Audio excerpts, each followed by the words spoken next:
إن الحمد لله نحمده ونستعينه ونستغفره ونعوذ بالله من شرور أنفسنا وسيئات أعمالنا من يهده الله فلا مضل له ومن يضلل فلا هادي له وأشهد أن لا إله إلا الله وحده لا شريك له وأشهد أن محمدا عبده ورسوله صلى الله عليه وسلم. أما بعد فإن أصدق الحديث كتاب الله وخير الهدي هدي محمد صلى الله عليه وسلم فإن شر الأمور محدثاتها وكل محدثة بدعة وكل بدعة ضلالة وكل ضلالة في النار. أما بعد فنحمد الله سبحانه وتعالى على أن هيأ لنا هذا المجلس ونواصل بعون الله سبحانه وتعالى في كتابنا المنحة الرباني في شرح 40 نووي رحمه الله رحمة واسعة بشرح فضيلة الشيخ صالح بن عبد الله الفوزان حفظه الله تعالى ورعاه. Toute la louange appartient à Allah Azawajal. Nous le louons, nous le glorifions, nous lui demandons de nous pardonner pour nos péchés et nous lui demandons protection contre les méfaits de nos âmes et de nos mauvaises actions ainsi que de Shaitan. Et sachez que celui qui a la guide, personne ne peut l'égarer, et celui qui a la égare, personne ne peut le guider. J'atteste qu'il n'y a point de divinité qui mérite l'adoration en toute vérité si ce n'est qu'Allah. Et j'atteste que Muhammad sallallahu alayhi wa sallam est son prophète, son messager qu'il a envoyé à toute l'humanité et le dernier de ses prophètes. Après cela, nous continuons dans notre livre qui est l'explication des 40 hadiths de l'imam Nawawi, rahimahullah, qui est l'explication de Cheikh Saleh Al-Fawzan, hafizahullah ta'ala. وما زلنا في شرح حديث الثاني. On est toujours dans l'explication du deuxième hadith, qui est hadith al-mashhour bi-ismi hadith Jibril, qui est connu et qui est célèbre, qui est connu sous le nom du hadith de Jibril, alayhi salatu wassalam. Ce hadith-là, comme nous allons voir, Inch'Allah, à la fin, le messager d'Allah sallallahu alayhi wa sallam, il dit هذا جبريل جبريل جاء ليعلمكم دينكم. Il est venu pour vous apprendre votre religion. Et ici, ce hadith traite toute la religion bil-ikhtisar, en résumé. Voilà pourquoi le messager d'Allah sallallahu alayhi wa sallam, il a dit, c'est Jibril qui est venu vous enseigner votre religion. Alhamdulillah, dans l'explication des hadiths, nous sommes arrivés à la question de Jibril, alayhi salatu wassalam, lorsqu'il a dit au messager d'Allah sallallahu alayhi wa sallam, akhbirni anis sa'a, informe-moi au sujet de l'heure. Et le messager d'Allah sallallahu alayhi wa sallam, il a dit, mal mas'oulu anha bi'a'lama min as-sa'il. Celui à qui la question est posée n'est pas plus savant que celui qui pose la question. C'est-à-dire, moi et toi, nahnu sawa, nous sommes égaux dans cette réponse. Yani, la ya'lamu ilma sa'a illa Allah. Personne ne connaît l'heure, le moment où l'heure va arriver, si ce n'est qu'Allah Azza wa Jal. Et à cela, nous avons fait ce qu'on appelle at-tanbih. Le fait de prêter attention, à savoir que Allah Azza wa Jal yuqarriru zalika fil Qur'an. Il affirme cela dans le Coran. والنبي صلى الله عليه وسلم il affirme cela dans le Coran que لا يعلم علم الساعة إلا الله. Personne ne connaît le moment de la fin du monde, le moment de Yawm al-Qiyamah, si ce n'est qu'Allah Azza wa Jal. Alors da' هؤلاء المشوشين, laissez ceux-là qui ne font que inventer des choses et dire que la fin du monde, dans nos calculs, ça va arriver en 2010, ça va arriver en 2000, ça va arriver en 2020. Ici, La ya'lamu ilma as-sa'a illa Allah. À la base, le musulman il ne doit pas croire à ce genre de choses-là. Parce que la science de l'heure de la fin du monde, c'est Allah Azza wa Jalla seul qui connaît. Donc voilà pourquoi le messager d'Allah sallallahu alayhi wa sallam il a dit Mal mas'oulu anha bi'a'lama min as-sa'il. Celui à qui on pose la question n'est pas plus savant que celui qui pose la question. C'est-à-dire, moi et toi, Jibril, nous sommes égaux. Donc ici, Jibril pose la question au messager d'Allah sallallahu alayhi wa sallam, il dit Qala akhbirni an amaratiha. Alors si tu ne connais pas quand est-ce que l'heure va se dresser, alors informe-moi au sujet de ces signes. فلما كان السؤال أن علاماتها جائزا أجابه صلى الله عليه وسلم فذكر علامتين.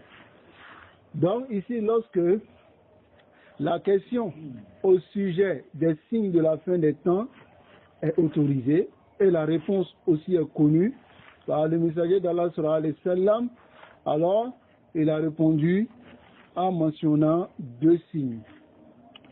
Qala an talida al-amatu rabbataha. Et dit lorsque la servante va enfanter sa maîtresse. Hadihi wahidatun. Voici l'un des signes. Wa ma talidu al-amatu rabbataha. Le sens du fait que le messager d'Allah sallallahu alayhi wa sallam dit la servante va enfanter sa maîtresse, ay sayyidaha, bimana sa maîtresse. Rabbataha yani sayyidaha. تكون الأم مسودة والبنت سيدة لها.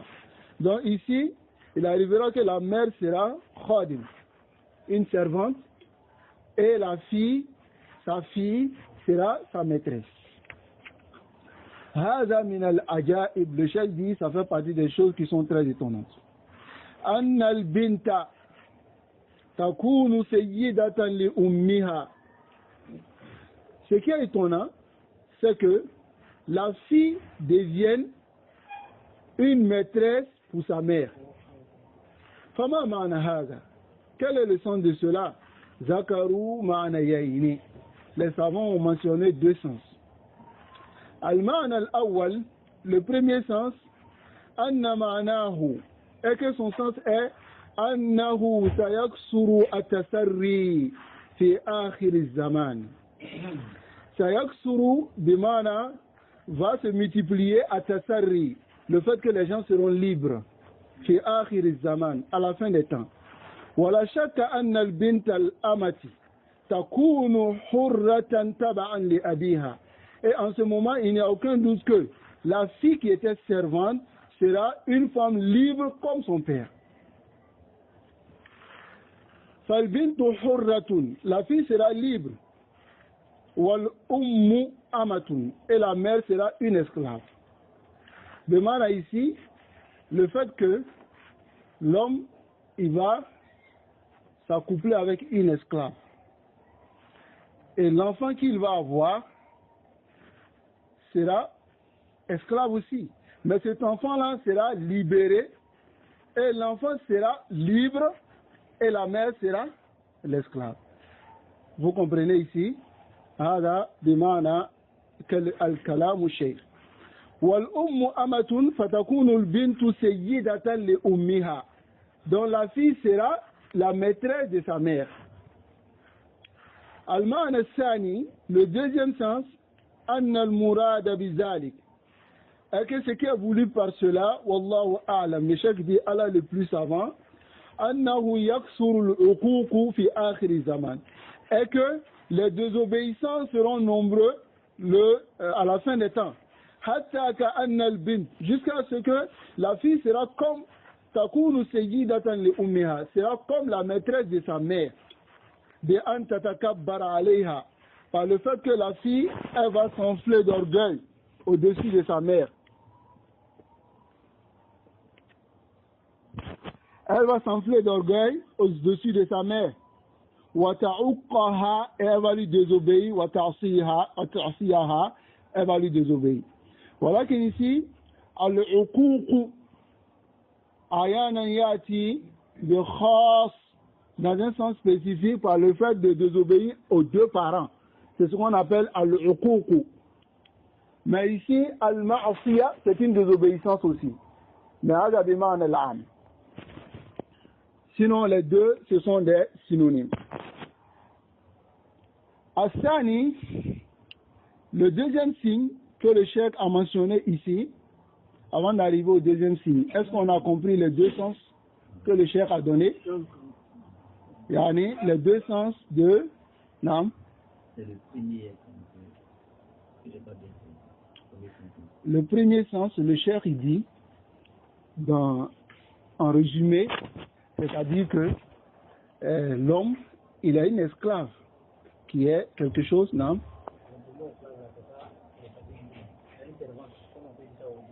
Mm-hmm. Mm-hmm.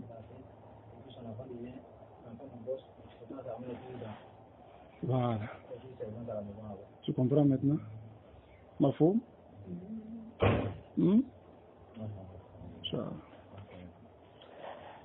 Barakallahu fik. الثاني deuxièmement قال أن ترى الحفاة العراة العالة رعاء الشاء.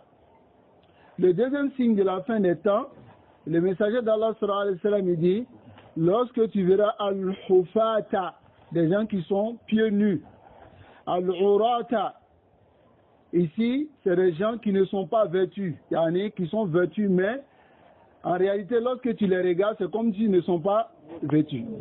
Al-alata, c'est-à-dire ils sont pauvres de famille, ils sont comme ça des familles, ri'a asha, c'est des gens qui gardent des moutons.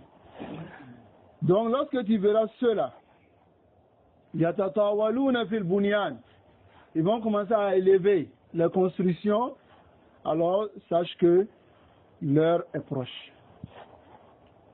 Des gens qui sont, qui ne portent pas de chaussures, qui ne portent pas de bons vêtements, et qui sont pauvres, qui gardent des moutons, qui vont commencer à construire des grandes maisons, élever des maisons, alors sache que l'heure est proche. Dans le chef qui dit Yani al-Badiya, al-Badiya bimana le désert, les gens du désert. Hadi sifatul Badiya. Il dit voici la description du désert. Hufatun aqdamuhum, yani ils sont nus du pied. Uratun ajsamuhum, ils sont nus du corps. Bimana annahum yalbasuna siyaban. Le sens est que ils porteront des vêtements takunu mutawadi'atan. Ce sont des vêtements qui sont des vêtements qui ne sont pas de valeur. Aw siyaban, ou des vêtements la tasturu jami'a abidanihim bisabab al-faqr. Ils porteront des vêtements qui ne vont pas cacher tout leur corps à cause de la pauvreté. Aw adam al-inayati bil malabis, ou bien c'est des gens qui n'accorderont pas d'importance aux vêtements. Kama huwa zahirun al-arab, comme c'est apparent, comme on voit cela chez les Arabes. Laysa ma'nahu ata'arri. Et dit le sens n'est pas de se dénuder. Le sens n'est pas que c'est des gens qui vont rester comme ça sans vêtements. Walakin, mais ma'nahu annahum, le sens est que yalbasuna siyaban jamilatan. La yalbasuna siyaban jamilatan. Ce sont des gens qui ne vont pas porter des beaux vêtements. Wa siyaban fakhiratan. Ils ne vont pas porter des vêtements de fierté. Innama yalbasuna siyaban mutabazzilatan. Yani ils vont porter des vêtements dégradés. Ou siyaban qasiratan, ou des vêtements qui sont courts. Ou ala ghayri siyabil ma'rufati allati tujammilu al-insan. Ou bien ils vont porter des vêtements qui ne sont pas connus comme des vêtements qui embellissent l'homme. Hada huwa al-ma'na. Qawluhu, la parole du messager d'Allah sallallahu alayhi wa sallam, ri'a ash-sha, yani ri'a bimana ceux qui vont garder, bimana le nom du berger sort de ce verbe là, ceux qui vont garder les moutons. Hada amaluhum, Voici leur travail. Annahum ri'a'un, ce sont des bergers. Yar'auna ash-shata wal-ibil. Yani, ils vont garder les moutons et des chamelles. Wa hadi tabi'atul badiyati. Voilà, ça c'est la nature même des gens qui sont dans le désert. Ya'ishuna ala tarbiyatil mawashi. Hadi tijaratuhum wa ma'ishatuhum. Yani, ils vivent sur quoi? Sur le fait de garder, ou bien dans l'élevage, c'est ce qu'on appelle la tarbiyatul mawashi, dans l'élevage des moutons, des vaches et puis des chameaux. Ils vivent par cela et c'est ce qui est leur commerce. Yabnouna ya'ishuna fil barari. Ceux-là, ils vivent dans les déserts. Al-barari sahra. Wa fi akhir zaman, et à la fin des temps, on verra cela. Yatahaddaruna. Yatahaddaruna bimana, ils vont se civiliser. Ils vont être civilisés. Wa yaskununa al-hadirata. Et ils vont vivre dans la civilisation. Wa yabnoun. Et ils vont construire. Kanu bil awwal. Mais avant, yaskununa fil khiyami. Ils vivaient sous des tentes. Wa fi buyuti sha'ri. Et ils vivaient sous des maisons qu'eux-mêmes ils construisaient en poil. Fi akhir zaman, yatatawaluna fil mabani. Mais à la fin des temps, ils vont commencer à construire de maisons très hautes. Yabnouna wa yatafakharuna fil mabani. Ils vont construire et ils vont commencer à se dépasser dans les constructions.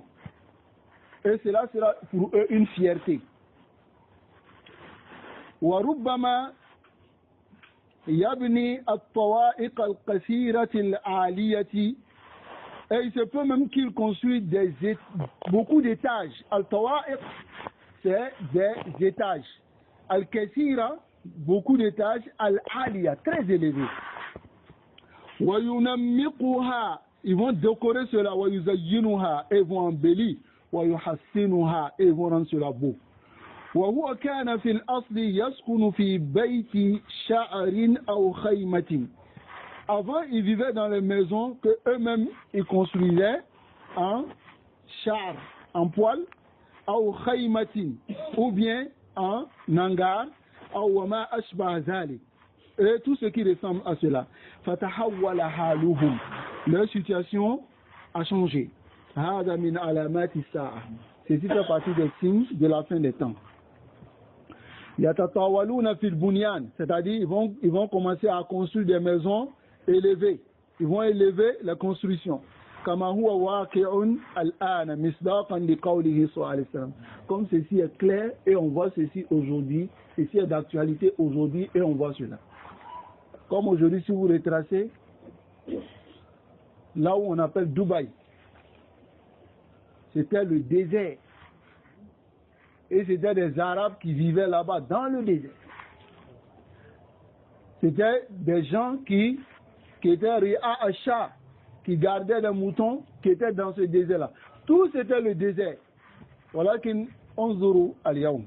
Regardez aujourd'hui, Dubaï, Qatar, beaucoup d'entre ces pays-là. Et aujourd'hui, nous montrons, si je ne m'abuse pas, la maison qui est plus élevée à Dubaï.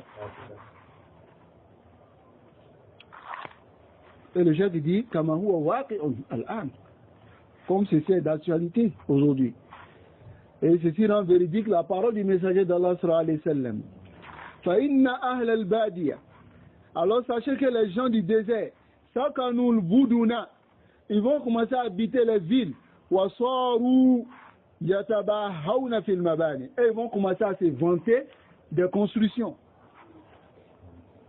Kullu wahidin, chacun d'entre eux, yuridu an yakuna ahsana min al-akhari fi binayatihi. Chacun d'entre eux voudra dépasser l'autre dans sa construction. وَمَزْهَرِهَا et l'apparence de sa construction, وَارْتِفَاعِهَا et l'élévation de sa construction. Il va commencer à se vanter et va vouloir dépasser l'autre. أَلْهَاكُمُ التَّكَاثُرُ كما قال الله سبحانه وتعالى أَلْهَاكُمُ التَّكَاثُرُ حَتَّى زُرْتُمُ الْمَقَابِرَ. Ils vont chercher à amasser, se vanter jusqu'à ce qu'ils vont visiter les tombes. فهذا من علامات ومن معجزات الرسول صلى الله عليه وسلم. Il dit ça fait partie des signes et des miracles du messager d'Allah صلى الله عليه وسلم. حيث أخبر عن شيء ووقع كما أخبر عليه الصلاة والسلام. Car il a informé de quelque chose, il nous a informé de quelque chose, et ceci est arrivé comme il nous a informé. Il y a de cela 1400 et quelques années que cela va arriver. Les déserts seront habités et les gens vont commencer à élever leurs constructions dans les déserts. وقع كما أخبر صلى الله عليه وسلم. قال ثم انطلق. Alors, dans le hadith, Omar ibn Khattab radiyallahu anhu, il dit Summan talaqa. Yani, ensuite, lorsqu'il a fini de poser ses questions, il s'est levé et il est parti. Ayqama as-sa'ilu wa kharaja. C'est-à-dire, celui qui a posé la question, il s'est levé et il est sorti. Fa kharaja ba'du as-sahabati fi asarihi falam yajiduhu. Certains sahaba sont sortis pour suivre ses traces et ils l'ont pas vu. وهذه عجيبة. Il dit mais ceci est étonnant.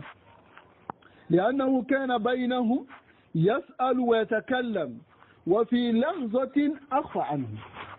Il dit quand il était avec eux, il posait la question et il parlait avec le messager d'Allah sallallahu alayhi wa sallam. Et pendant un instant, dès qu'il sort, il disparaît. Les Sahaba, ils ne le voient plus. Ensuite, Omar dit, le messager d'Allah sallallahu alayhi wa sallam leur a posé la question. Atadruna man as-sa'il. Savez-vous qui est celui qui est venu poser la question? Qalu. Les compagnons ils disent Allahu wa rasuluhu a'lam. Allah et son messager sont plus savants. Qala.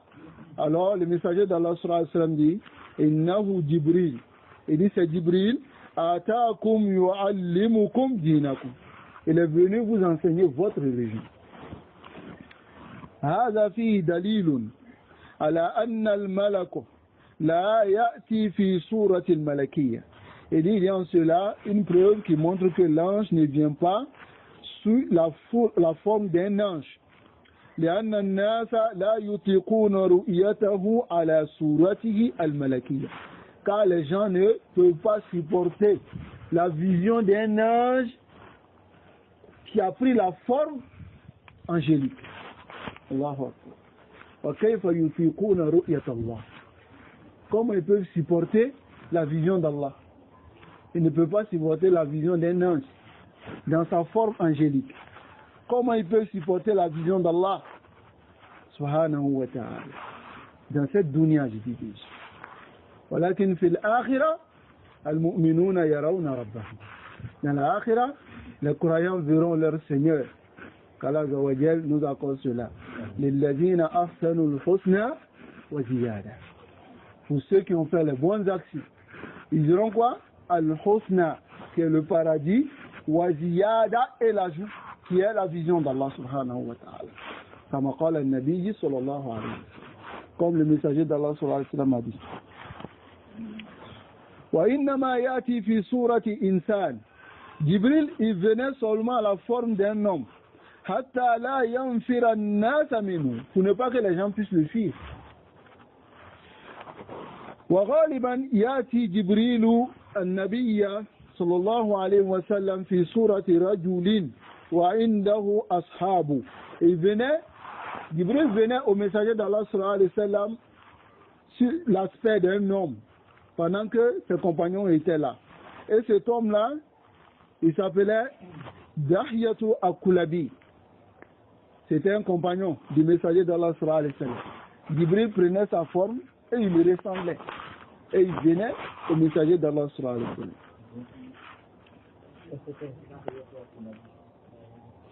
J'ai sauté?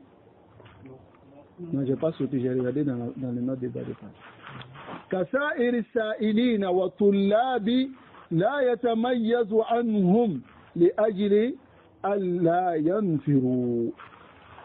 Donc, il venait à la forme d'un homme pendant que ses compagnons venaient et les compagnons étaient auprès de lui. Il venait comme les autres personnes venaient poser des questions, comme des étudiants en sciences, et il ne se démarquait pas de ceux-là, pour ne pas que les gens puissent le fuir.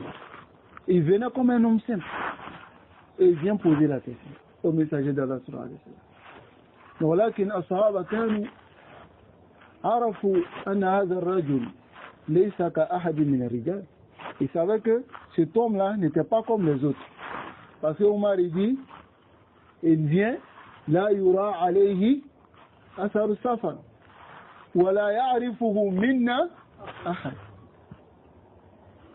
Et il vient شديد بياض شديد سواد شعر. Il venait les vêtements très blancs. Alors qu'on sait que sur le Badi, quelqu'un qui voyage dans un désert avec des vêtements blancs, yaslam min al-ghubar, est-ce qu'il peut être préservé des poussières? Là, wallah. Walakin Omar radiallahu anhu, il a vu et c'est ce qu'il a décrit. Pour qu'on sache que ce n'était pas un homme comme les autres. وفي هذا دليل على أن الملائكة, il y a en cela une preuve qui montre que les anges تتشكل بإشكال حسب المصلحة. Les anges se transforment, c'est-à-dire ils prennent des formes selon le bienfait qui en résulte. وقد أعطاهم الله القدرة على ذلك. Allah Azza wa Jalla leur a accordé une capacité à cela, à faire cela. لأجل مصلحة البشر, c'est pour le bienfait des hommes. Sinon, si les anges venaient à leur forme, nous tous on va fuir, on va peut-être dire que c'est des extraterrestres. Comme les gens ont fabriqué des extraterrestres quelque part là-bas, et ils disent que les extraterrestres existent. Ça n'existe pas. Allah Azza wa Jalla nous préserve. والناس لا يرون الملائكة إلا عند العذاب. الله أكبر. Le cheikh dit, les gens ne verront les anges que lorsque le châtiment d'Allah va venir. Qu'Allah nous préserve. Ils ne verront les anges sur cette terre-là que si le châtiment d'Allah arrive. وكذلك عند الموت. Et ainsi, ils verront aussi les anges lorsque ils arrivent, ils sont à la fin de leur vie. La mort leur parvient. En ce moment-là, تظهر الملائكة ويراهم المحتضر. Et dit les anges vont apparaître et celui qui va mourir, il va voir les anges. Celui qui va mourir, c'est celui qu'on appelle al-muhtadir. قال تعالى, Allah le Très-Haut dit, يوم يرون الملائكة لا بشرى يومئذ للمجرمين. Le jour où ils verront les anges, alors il n'y aura aucune bonne nouvelle pour ceux qui sont al-mujrimin, qui sont les pervers. Amma, ou bien les malfaiteurs. Amma qabla zalik. Sinon avant cela, فالناس يرونهم في صورة لا تختلف عن صورة الناس.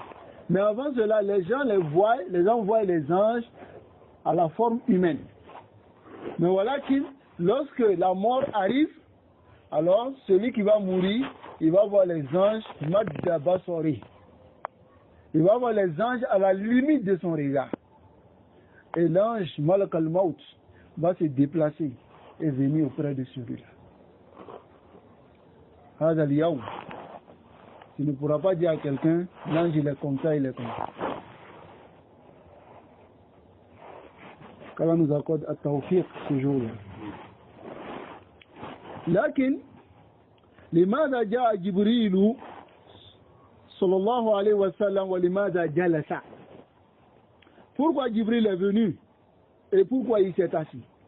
الجواب على لسان النبي صلى الله عليه وسلم La réponse est sur la langue du messager d'Allah.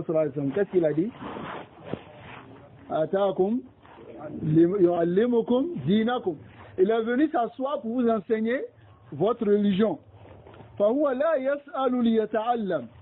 Jibril ne pose pas la question pour apprendre. Wa innama yas'alu liyu'allim. Il posait la question pour enseigner. Wa fi hadha فهذا فيه دليل. Il y a en cela une preuve على أن السؤال والجواب que les questions-réponses min turuq at-ta'lim fait partie des voies de l'enseignement et de l'acquisition de la science. Al-su'alu wal-jawab, question-réponse. Et il peut arriver que tu connais une mas'ala, une question religieuse, et tu poses la question au cheikh, tu connais. Mais pour que les autres qui sont assis, ils puissent apprendre. Dans le cheikh Mohammed bin Salih al-Uthaymeen, il dit dans son Sharh Usul al-Thalatha, il dit ça fait partie des voies qui sont plus profitables dans l'étude de la science. Parce que celui qui pose la question et on répond, alors quand tu as la réponse, tu retiens plus vite la réponse. Et si tu fais cela, tu as le mérite de celui qui enseigne.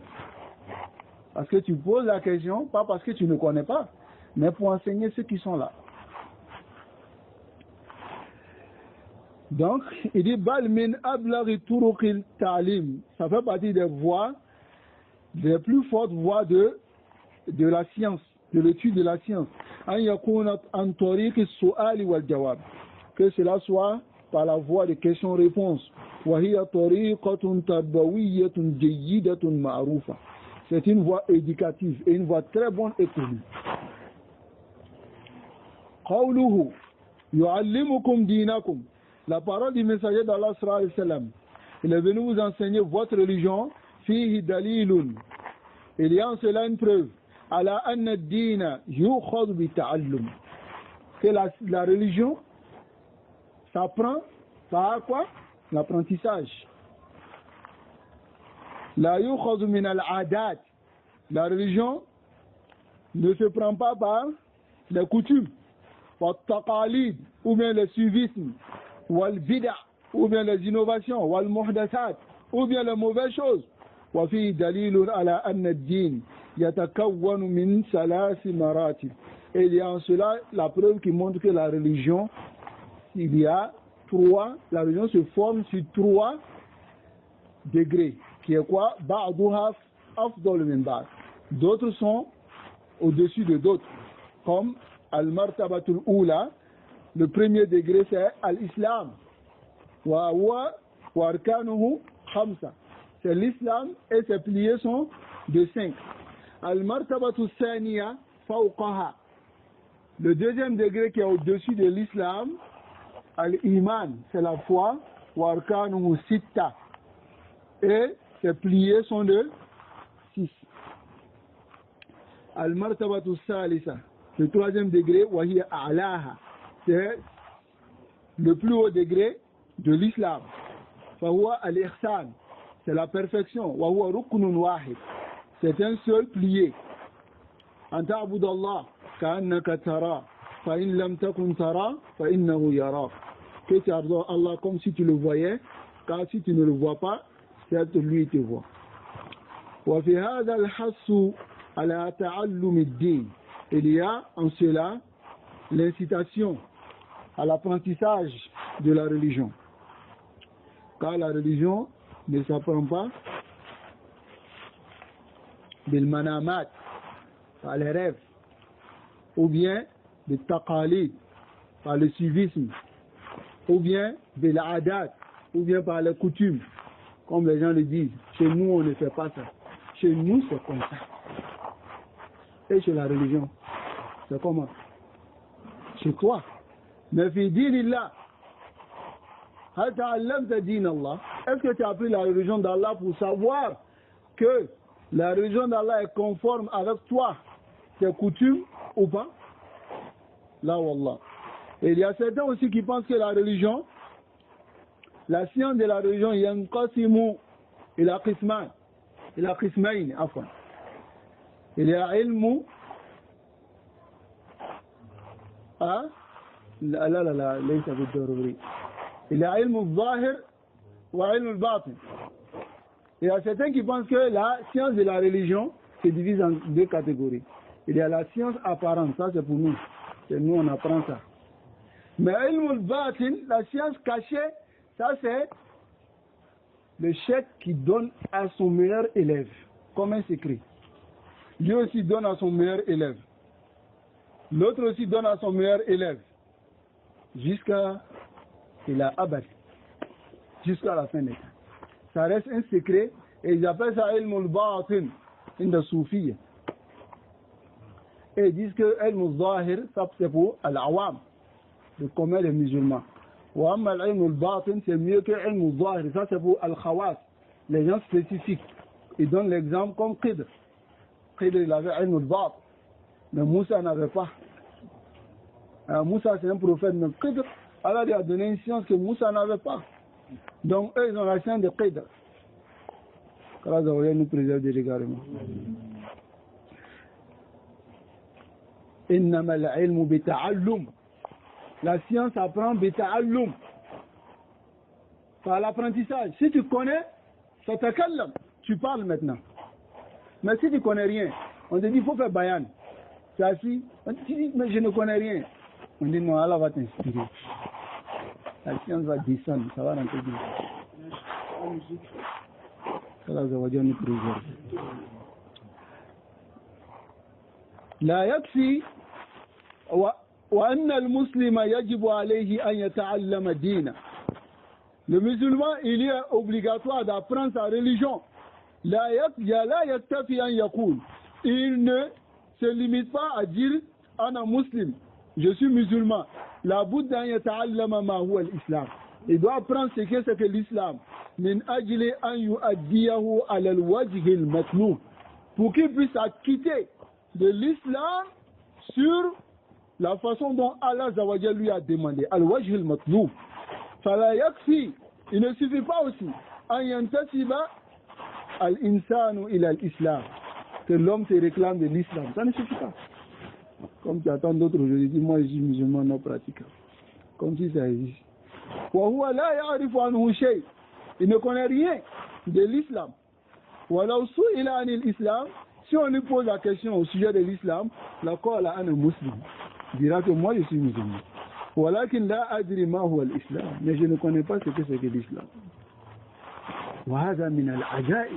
Il dit ceci fait partie des choses étonnantes. Comment il peut être musulman? Il ne connaît pas ce qu'on appelle l'islam. Il dit voici une mushkila. Il peut tomber dans quelque chose qui fait le contraire de l'islam. Pendant qu'il ne sait pas. Ou bien il délaisse quelque chose. Il délaisse quelque chose qui le fait sortir de l'islam pendant qu'il ne sait pas. Ou bien il fait quelque chose qui fait le contraire de l'islam. Il ne sait pas. Car il n'a pas appris l'islam.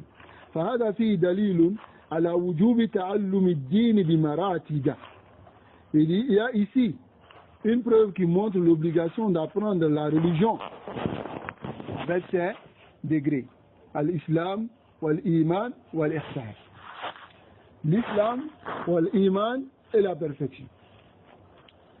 Et ici, tanbihun ala man yantasib ila ahli sunnah.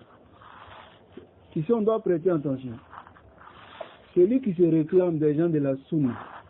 Ici, le cheikh, il a dit quelque chose de très clair qui concerne celui qui dit « Je suis musulman ». Comme tu vois certains musulmans aujourd'hui le faire. Il dit « Tu ne sers pas la main d'une femme ». Il dit « Oh, laisse ça, moi je suis musulman. » Moi, je sers la main de l'islam. Est-ce qu'il connaît l'islam? Il ne connaît pas l'islam. Car s'il connaissait l'islam, il allait mettre en pratique kalimatu shahada, qui est Shahadatun la ilaha illallah wa anna Muhammad Rasul. Ces deux-là impliquent quoi? Le tawhid et la sunna. Qui est quoi? Tu adores Allah seul. Wa tamtasil bi awamir al-nabi sallallahu alayhi wa sallam. Et tu exécutes les ordres du messager d'Allah sallallahu alayhi wa sallam. هذا هو الدين. ولكن النبي صلى الله عليه وسلم نهى عن ذلك. Ça dit moi je suis musulman. Mais voilà que de la façon que toi tu pratiques l'islam, moi je ne pratique pas. Comme s'il y avait deux islams. Donc ici il y a le tanbi aussi pour ceux qui disent nous sommes des gens de la sunna. Nous réclamons de la sunna. Il ne connaît rien. Min usuli ahli sunna. Parmi les fondements des gens de la sunna. Min usuli ahli salafiyya. Parmi les gens qui se réclament de la salafiyya, ils ne connaissent rien de cela. La min babi asma'i wa sifat. Même pas de asma'i wa sifat.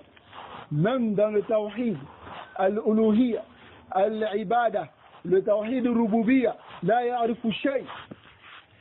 La ya'rifu aqidata ahli sunna. Il ne connaît rien de cela. ولكن ينتمي إلى أهل السنة. قد يكون انتماؤه صحيح. Son intima, son affiliation peut être une affiliation correcte. ولكن إذا لم, s'il n'a pas appris, قد يخرج ولا يدري. Il peut sortir de la sunna, il ne sait pas. Parce qu'il n'a pas appris. Voilà pourquoi le Cheikh Saleh Al-Fawzan dit ليس العبرة بتسمي. Il dit la ibra, ce n'est pas la nomination. Je suis musulman, ana salafi, ana asari, ana, hatta tara ba'duhum, tu vois certains d'entre eux, lorsqu'ils mentionnent son nom, ils mettent derrière as-salafi. Tout ceci est bien. Voilà si tu ne connais pas la aqida de Ahl Sunnati wal Jama'a, alors tu peux fléchir. Tu peux quitter dans la sunna sans t'en rendre compte. Car malheureusement, la sunna de certaines personnes est limitée à défendre seulement que l'aspect. Mais la sunna, c'est la aqida. Je vous pose une seule question. Et répondez-moi à cette question. Tu vois quelqu'un qui a l'aspect de la sunna. Voilà qu'il n'est pas sur la aqida des gens de la sunna. قد يخرج من عقيدة أهل السنة في أسماء وصفات. Il sort dans l'aqida des gens de la sunna, dans les asma wa sifat et dans d'autres choses. Voilà qu'il a l'aspect de la sunna. Et tu vois une autre personne qui rase la barbe, qui laisse le pantalon traîner, avec son boubou traîner. Voilà qu'il ta'allam aqidata أهل السنة. Il a pris l'aqida des gens de la sunna et il suit l'aqida des gens de la sunna. Entre ces deux-là, qui fait partie des gens de la sunna? Non. Les vêtements qui traînent. Non. Vous êtes d'accord? Non. Vous êtes d'accord? On est tous d'accord. Oui.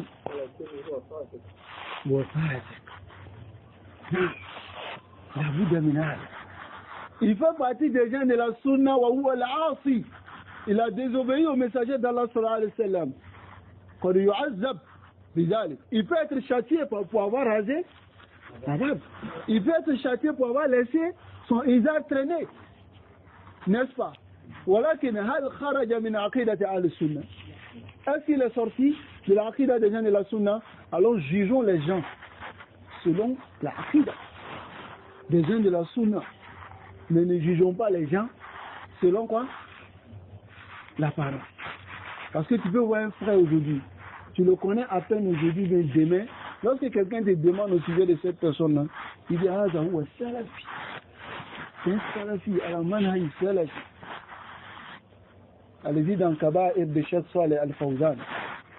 Il dit هذا من شهادة الزور. إذ لم يكن من السلفيين. Il dit s'il n'est pas salafi, ça fait partie des faux témoignages. Et ça fait partie des grands péchés. Akbarul kaba'ir. Il y a kabira, il y a le grand péché. Voilà que parmi les grands péchés aussi, il y a des grands péchés qui sont plus grands que les grands péchés encore. Et ça fait partie de cela, qawl zur wa shahadat zur. Qawl zur, c'est quoi? Le fait de témoigner de quelque chose que tu ne maîtrises pas. Tu mens. Tu ne maîtrises pas, tu ne cherches pas à t'imprégner de cela et tu témoignes. Comme par exemple, tu dis, celui-là, Masha'Allah, il est sur la voie. Celui-là, c'est un musulman, il est comme ça, il est bien. Il vient de faire quelque chose. Si réellement il est comme tu as dit, alhamdulillah, on dira que tu es sauvé. Mais voilà qu'il lam yakun kazalik. S'il n'est pas ainsi, alors tu as fait shahadatul zur et celui qui va le suivre à cause de ta shahada, son égarement sera compté sur 70 000 plus. Man dalla ala khairin fahuwa kafa'il. Celui qui indique au bien, il est comme celui qui l'a fait. Wa man dalla ala shar fahuwa kafa'il. Alors faisons très attention. Cherchons à connaître les gens à travers ce qu'ils disent, pas à travers leur apparence. C'est très important. Cherche à connaître quelqu'un à travers ce qu'il fait comme action, à travers ce qu'il dit, mais pas à travers son apparence. C'est très important. Nous allons nous arrêter ici.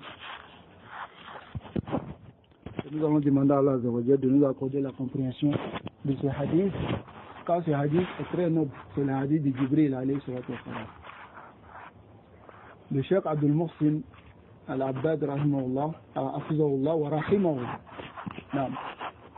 Celui qui en vit, on peut lui dire rahimahullah. On peut lui dire rahimahullah. Mais voilà qu'il y a certaines personnes, lorsque tu dis rahimahullah, c'est un abba. Ils pensent que c'est quelque chose là, il y a Dieu. On peut dire à un frère, rahimahullah, ça va te fasse miséricorde. N'est-ce pas? On peut dire à quelqu'un qui a vie, rahimahullah. Voilà que quelqu'un qui est déjà mort, hafizahullah, c'est Dieu. Hein? Car le préserve. Il y a Dieu, quoi? Il y a Dieu. Hafizahullah, car le préserve de quoi? De l'enfer. Ça fait une loi pour lui ou pas? Hein? Tas'alullah yahfazahu minan nar. Tu demandes à Allah, ça va dire Dieu le préserver de l'enfer. Donc il y a Dieu en akola hafizahullah. Si on a dit hafizahullah, voilà qu'il huna, il y a ce qu'on appelle la doigt est sous-entendu. Voilà qu'il taqulu kama taqsid. Ce que tu as comme intention, tu le dis hafizahullah. Car le préserver de l'enfer. Il y a Dieu de Zalik. Donc, qu'est-ce que je vous ai dit? Cheikh Abdul Muhsin Al-Abbad, hafizahullah, il a écrit un livre sur l'explication des hadiths de Jibril, alayhi salatu. Un livre. Ça, ce hadith est tellement important, ça touche à tous les sujets de la vie. Donc, je vous invite à quelque chose. Prenez l'explication qu'on a déjà lue et voyez-vous entre vous et complétez-vous dans les compréhensions. C'est très important. Et posez-vous des questions. À la tariqati, as-su'al, al-jawab. Ya akhi, qu'est-ce que le Cheikh Salih Al-Fawzan a dit au sujet des Antara al-Khufat al-Urata Arat al-Ya'asha? Qu'est-ce qu'il a dit? Alors, il va te répondre selon ce qu'il a lu ici et ça va rester. À la tariqati as-su'al al-jawab. Nous ne laissons pas cela comme ça. Il faudrait que ce hadith-là, Asdul min usul din, ça fait partie, c'est un fondement parmi les fondements de la religion, ce hadith-là. Parmi les hadiths qui impliquent les fondements de cette religion, il y a ce hadith-là, ce hadith de Jibril. Même si on n'a pas mémorisé l'entité du hadith, au moins les questions au sujet de l'islam, l'iman, l'ihsan, on doit mémoriser cela. Car ça fait partie des usul din. C'est très important. Donc, alhamdulillah, nous avons fini l'explication des hadiths. Et la semaine prochaine, Inch'Allah ta'ala, nous allons commencer avec le troisième hadith, qui est le hadith d'Ibn Omar, radiyallahu anhuma. Subhanallah wa bihamdik. Ashhadu an la ilaha illallah, astaghfiruka wa atubu ilayk.